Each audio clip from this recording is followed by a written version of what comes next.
এই যে এই জায়গাটায় কালকে মায়ের অপারেশন হলো। কালকে রাত্রে আমি 10টার সময় এসেছিলাম, ঢুকতে দেয়নি। বিকালে একবার ঢুকতে দিয়েছিল, আর ঢুকতে দেয়নি। আর বাবা গিয়েছে, সকালে এসেছিল বাবা, সকালেও ঢুকতে দেয় নাই। মোটামুটি 9টার পরে মনে হয় ঢুকতে দেবে। কালকে ওই দেখে গেছি, তারপর আর দেখতে পাইনি। আশা করি খুব তাড়াতাড়ি রিকভারি হয়ে যাবে, যেহেতু রোবোটিক করানো হয়েছে। তো অনেকে এই ব্যাপারটা জানে না যে কি জিনিস বা কি হচ্ছে। অনেকেই জানে, আবার অনেকে জানে না। তো যারা জানে না তাদের জন্য বলি, মানে আমাদের এখানে লোকালে বলে কি হাঁটু পাল্টায়। হ্যাঁ, তো নি রিপ্লেসমেন্ট, কিন্তু ওটা অ্যাকচুয়ালি হাঁটু পাল্টায় না। ভিতরে যেই জেলির মতো যেটা থাকে ওইটা মানে শেষ হয়ে যায়, তারপর হাঁটুর দুটো কাছাকাছি এসে ঘষা লাগে, তখন বিশাল ব্যথা হয়। তো ওইটাকে কি করে, মানে একটু ঘষে কেটে বাদ দিয়ে প্লেট বসাতে হয়, উপরে নিচে সব জায়গায় প্লেট বসায়। তো ওইটাকেই বলে নি রিপ্লেসমেন্ট, আর আমাদের গ্রামে বলে যে হাঁটু পাল্টানো। তো যেহেতু রোবোটিক করা হয়েছে, রোবোটিকে কি হয়, খরচটা একটু বেশি হয়, কিন্তু যেই কাটটা পড়ে আর কি, যে কাটিংটা হয় সেটা পুরো অ্যাকুরেট হয়, মানে বেশি টিস্যু কাটা পড়ে না, আর রিকভারি খুব তাড়াতাড়ি হয়। দেখো এটা ডাক্তারদের গাড়ি পার্কিং, খানিক্ষণ পরে সব ভর্তি হয়ে যাবে, দেখবে পুরো জায়গাটা ডাক্তারদের। শুধু যত যত গাড়ি আছে এখানে সব ডাক্তারদের, সব ডাক্তারদের নাম লেখা আছে।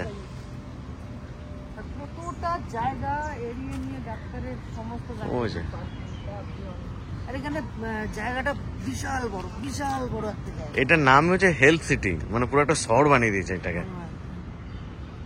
দেখো সব ডাক্তারদের নাম লেখা আছে, মানে প্রত্যেকটা ডাক্তারের এক একটা পার্কিং স্লট আছে। যার যা নাম লেখা আছে সে সেখানে সে গাড়ি দাঁড় করাবে। চলো ডক্টর দেবী সিটির গাড়ি রাখার জায়গাটা দেখাই তোমাকে। গাড়িটা সব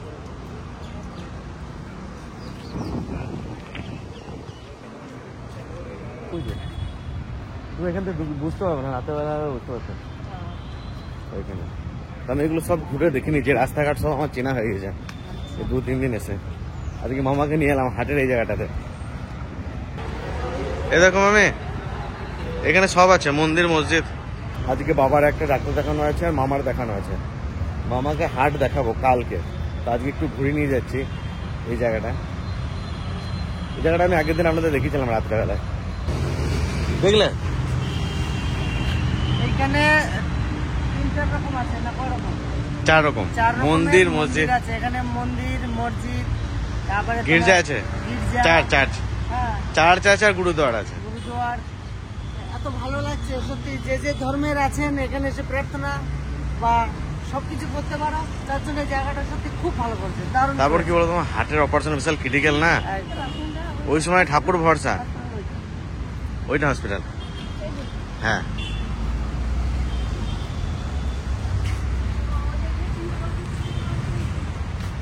নারায়ণী মানে সবাই এটাই চেনে। হ্যাঁ, মানে হ্যাঁ, এই যে চার্চ,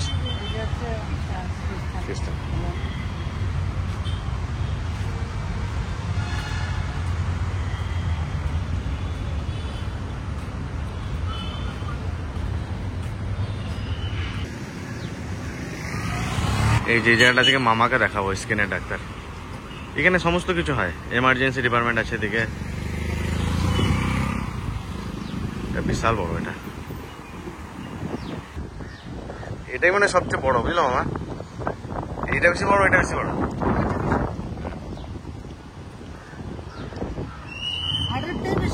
হ্যাঁ, এই জায়গাটা কিন্তু খুব সুন্দর, বলো মামা? দারুণ পরিবেশ।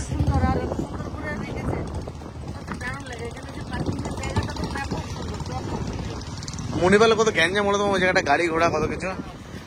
গিয়েছি আর সঙ্গে সঙ্গে বলছে যে মোবাইল আনো নি, দাদার একটু ভিডিও কল করা যাবে না।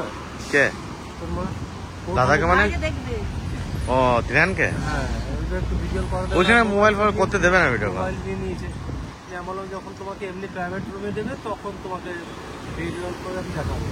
মোবাইল নিয়ে নিয়েছিল, তাহলে আমি ও ভাবছি আমি মোবাইল নিয়ে গিয়েছি।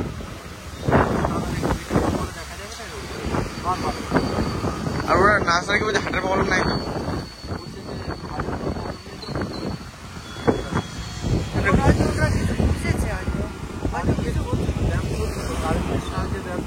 ব্যায়াম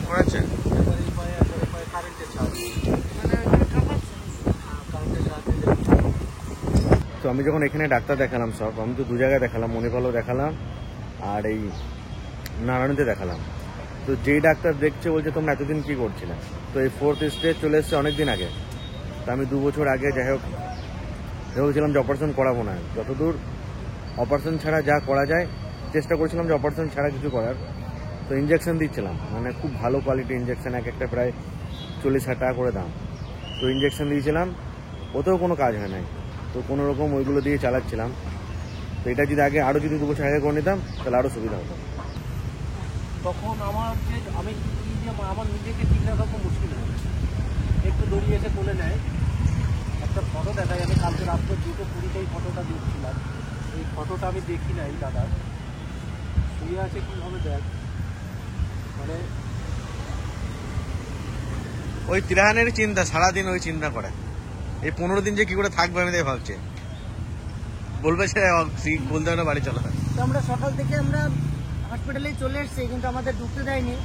কোনো রকমভাবে জামাইবাবু ঢুকলো, ঢোকার পরে বলছে ভিডিও কল লাগাও, আমি আমার নাতির সঙ্গে কথা বলবো।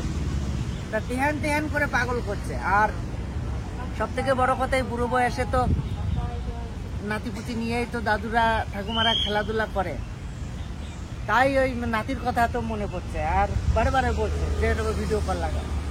এই দেখো দুজনের একটা ছবি দেখো।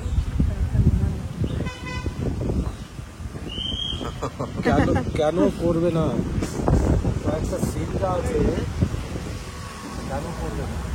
ঠাকুমা তো বলে না নাম ধরবেন, নানু বাথরুমে যদি যায়, রান্নাঘরে যদি যায়, ওই পাশে রান্নাঘরে যদি যায়, ওইখান থেকে জোরে জোরে শিখাবে নানু নানু। আমি আবার রানু বলে ডাকি। তো বলে তুমি ওর এতদিন ধরে, আজ 35 বছর ধরে আমি ডাকতে পারতাম, এখন বলছে তুমি আমার দাদার মতন ডাকতে পারো।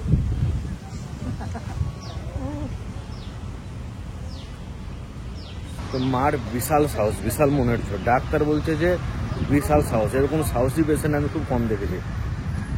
বিশাল সাহস আর মনের জোর আছে, সাহস আছে বলেই আজকে পায়ের এই অবস্থা নিয়ে সারাদিন কাজ করে বেড়াতো, সারাদিন। আমি এটা অনেক আগেই করতে পারতাম, কিন্তু আমার মনে সবাই ভয় ঢুকিয়ে দিয়েছিল যে নি রিপ্লেসমেন্ট করো না, করার পর অনেকজনের অনেক এই অবস্থা, হাঁটতে পারে না, আগে যে ছিল তার চেয়ে খারাপ আছে। মানে আপনারাও যদি কাউকে জিজ্ঞাসা করেন সবাই এই কথাটাই বলবে, যেগুলো করো না, খুব খারাপ, আরও খারাপ হয়ে যায়। তো আমাদের এখানকার লোকেরা বলে, কিন্তু এইখানে ব্যাঙ্গালোরে এটা কমন ব্যাপার। এখানে সবাই যখন 4th স্টেজ চলে আসে তখন সবাই করে নেয়। 7, 8, 9, 10 नीचे 1 2 3 5 6 7 8 9 10। তো এতক্ষণ একটু মনটা শান্তি লাগছে। কাল থেকে অপারেশনের পরে একবার গিয়েছিলাম, আর কাল থেকে দেখা করতে পারিনি। আজকে এখন দেখা করলাম, ওয়ার্ডে দিয়ে দিয়েছে দুপুরের দিক করে না, 3টের দিক করে ওয়ার্ডে দিয়েছে। আর দেখলাম ভালোই আছে মা, হাঁটা চলা করাচ্ছে, এখন একটু একটু করে হাঁটছে ধরে ধরে। আর সবচেয়ে বড় ব্যাপার, এখানে যারা হাঁটাচ্ছে, যারা আছে নার্স টার্স, তো সবাই আমাদের সাবস্ক্রাইবার। মার কোনো অসুবিধা হচ্ছে না, আর ভালো আছে, ভালো কথা বলছে। কালকে বিকালের পর এই যে আজকে দেখলাম না, কালকে রাতে ওই 8টার সময় দেখেছি, আর এই দেখতে পেলাম 4টের সময়। তো যাই হোক, এতক্ষণ মনটা একটু শান্তি লাগছে। একটা টেনশনের মধ্যে ছিলাম, আবার দুপুরবেলা আবার ব্লাড দিয়েছে, এখন খুব ভালো আছে। এই কদিন আমাদের যে অভিজ্ঞতা হলো ডাক্তার সম্পর্কে, মানে জীবনে কোনোদিন এত অভিজ্ঞতা হয় নাই। এই 2 দিনে 3 দিনে যে অভিজ্ঞতা হলো, মানে কিছু কিছু ঘটনা এমন দেখলাম, কি বলবো। না ঢাকা যেহেতু, কিন্তু ওখানে তো আমাদের চেনা পরিচিত অনেক রয়েছে। দিদিও তো বললো যে আমার কোনো অসুবিধা হবে না। এবারে ব্যথা আছে ওনার, তো এমন একটা ট্যাবলেট দিয়ে দেবে, হয়তো সারা হাত কমবে, তাই না? ও তো বললো যে আমি থাকতে চাই 3বার ঘুরে ধরেছি। হ্যাঁ হ্যাঁ। আমি কথা বলছি তার ভিতরে ঘুমাই যাচ্ছে। তবে যাই হোক, আজকে একটা ভালো লেটেস্ট খবর যেটা বললাম, কালকে অপারেশন হয়েছে, আজকে যে আমার দিদি হাঁটতে পেরেছে, একা একা যে হেঁটেছে, যেটুকুই হাঁটুক, হেঁটেছে, এটাই সব থেকে বড় কথা। এটাই এখানকার, এই জন্যই তো এখানকার, আমাদের ওখানে হলে বলতে বেড রেস্ট। এখন মামার কি এখানে বলা আছে কে ওষুধের ব্যাপারটা? আজকে আমি একটা স্ক্রিনের ডাক্তারের কাছে